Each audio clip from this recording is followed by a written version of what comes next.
अस्सलाम वालेकुम मेरे अजीज़ों क़ारिब, मेरे अजीज़ों मैं क़ारिफ़ी प्यारे पाकिस्तान के प्यारे शहर लाहौर से। अल्लाह समद दम मुसाफिर वली, बंद कैर दा दरवाज़ा खोल खैर दी गली।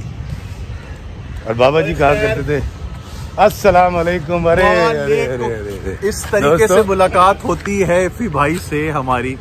ये बड़े लोग हैं, ये हमें लिफ्ट नहीं कराते और इस तरीके से हम छापा मार के जिमखाना में पकड़ लेते हैं इनको। दोस्तों ये आया पाकिस्तान का एक बहुत बड़ा डायरेक्टर, बहुत बड़ा एक्टर, अल्लाह अकबर, बहुत बड़ा इंसान। ये यहाँ आया हुआ है, मेरा दोस्त है, मेरा छोटा भाई है। और देखें मेरे वीलॉग के दरमियान आ गया। अल्लाह अकबर। और वीलॉग को 4 चांद लगे। आगा मैं वीलॉग बना के आ रहा हूँ। आजा आजा लव यू। और कौन कौन आया है कराची से? अभी तो मैं ही हूँ। बाकी लाहौर के शोबिस की टीम है। कौन कौन? सलीम है, दानियाल है। सलीम आए तो आप आए। मैं आता हूँ वापस।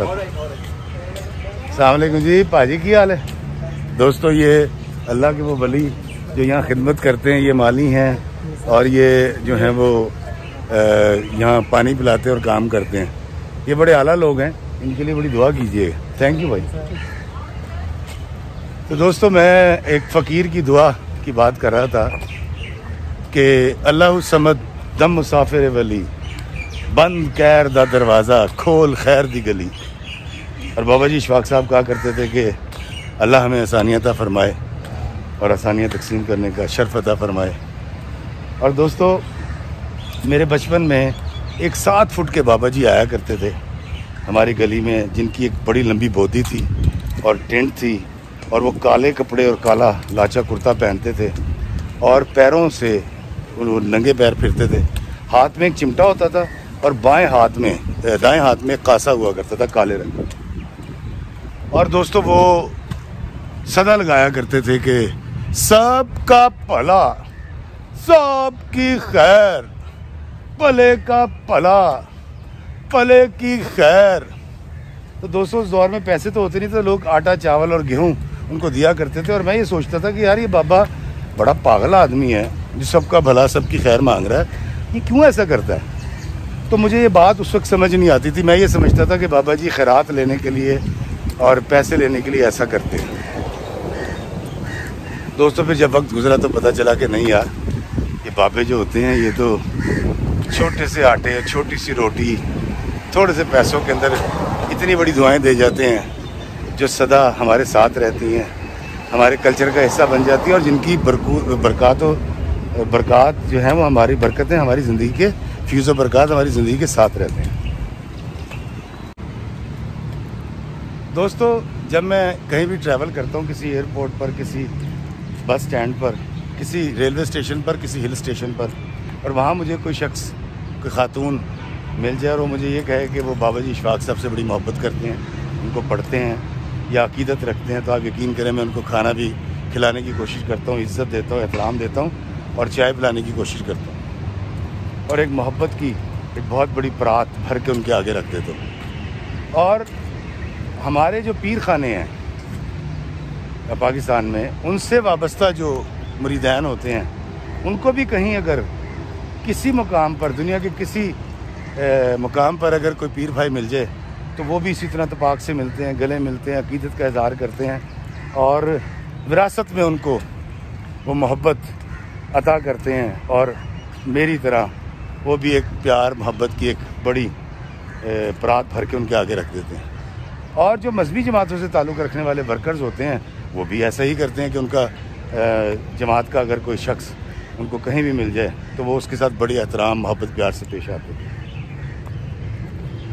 दोस्तों ये जो हमारे लीडरान थे या हमारे बाबे थे या हमारे पीर थे, उन्होंने ये कभी भी नहीं कहा था कि यार तुमने इस मोहब्बत, इस प्यार, इस दुलार का इजहार सिर्फ पीर खाने के बंदे से या खानका से जुड़े हुए शख्स से या दीनी जमात के बंदे से या बाबे के डेरे से जुड़े हुए लोगों से करना है। ऐसा उन्होंने कभी नहीं कहा था।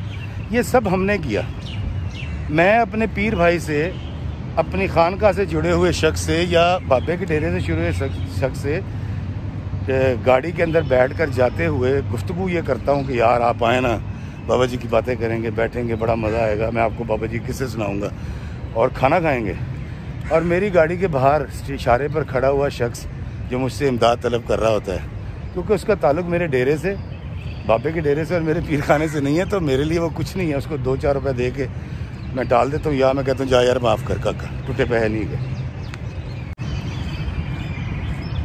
मैं अक्सर ये सोचता हूँ कि वो शख्स मेरे लिए बड़ा काबिल एहतराम हो गया जो मेरे बाबे से मोहब्बत करता है, लेकिन हमारे इर्द गिर्द जो लोग हैं तो ज़्यादातर मुसलमान हैं। और मेरा बाबा, आपका पीर, आपका मजहबी लीडर, ये तो सारे मानने वाले आके 2 जहाँ सरकार है मदीना के। तो मुझे जो सलूक अपने पीर भाई से करना है वो तो मुझे अब सारे मुसलमानों से करना है, क्योंकि उनके पीर, उनके बाबे तो सरकार दो अलैहि वसल्लम के मानने वालों में से हैं। तो ये वाली मोहब्बत जिसके बारे में अल्लाह ने और आका ने फरमाया कि मुसलमान का भाई है, तो मुझे तो अपने सगे भाई की तरह उसको बिहेव करना है, जो मेरी गाड़ी के बाहर खड़े होकर मांगता है और मैं उसको धुतकार देता हूँ। या मैं किसी शख्स, किसी दोस्त से, किसी रिश्तेदार से छोटी सी गलती के ऊपर ताल्लुक तोड़ लेता हूँ।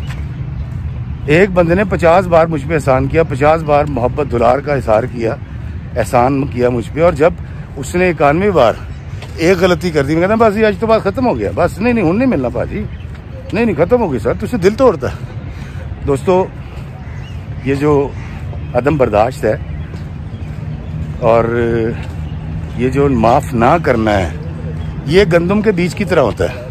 जब हम किसी को माफ़ नहीं करते और अदम रवादारी और अदम बर्दाश्त का शिकार होकर उसको धुतकार देते हैं, तो हम उसके जहन की ज़रख़ेज़ ज़मीन में एक बीज बोते हैं और वो बीज फिर गंदम की तरह उगता है। 70 खोशे और 700 दाने वाला हिसाब होता है। तो वो एक शख्स जिसको हमने माफ़ी नहीं दी थी, वो माशरे के अंदर 100 लोगों को माफ़ी नहीं देता।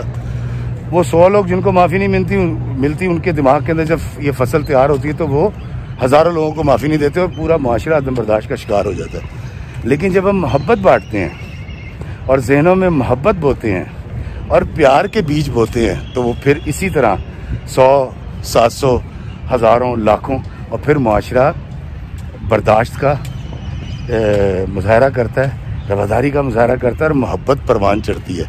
तो ये बड़ा आसान काम है कि इफ्तिखारिफी अगर तुम माफ़ी दे रहे हो तो खुल के कह सकते हो यार हमारा माशरा जो है उसमें बहुत माफ़ी है और बहुत बर्दाश्त है और बड़ी रवादारी है।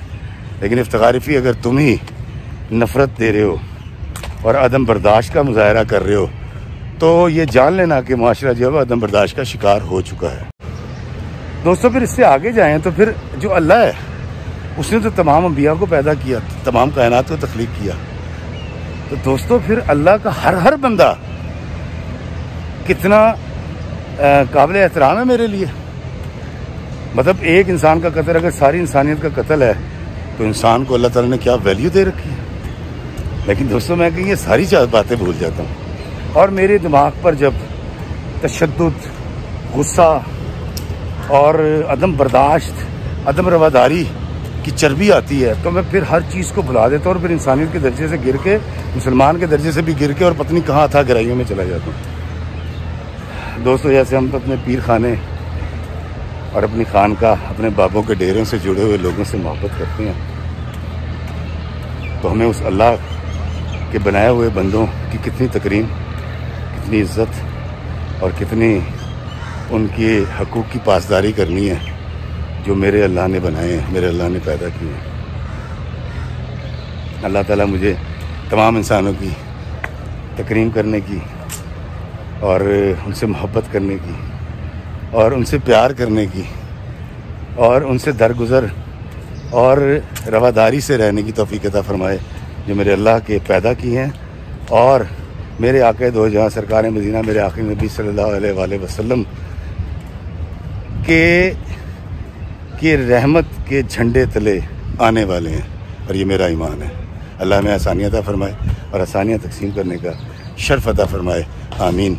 अस्सलामु अलैकुम व रहमतुल्लाहि व बरकातुहू।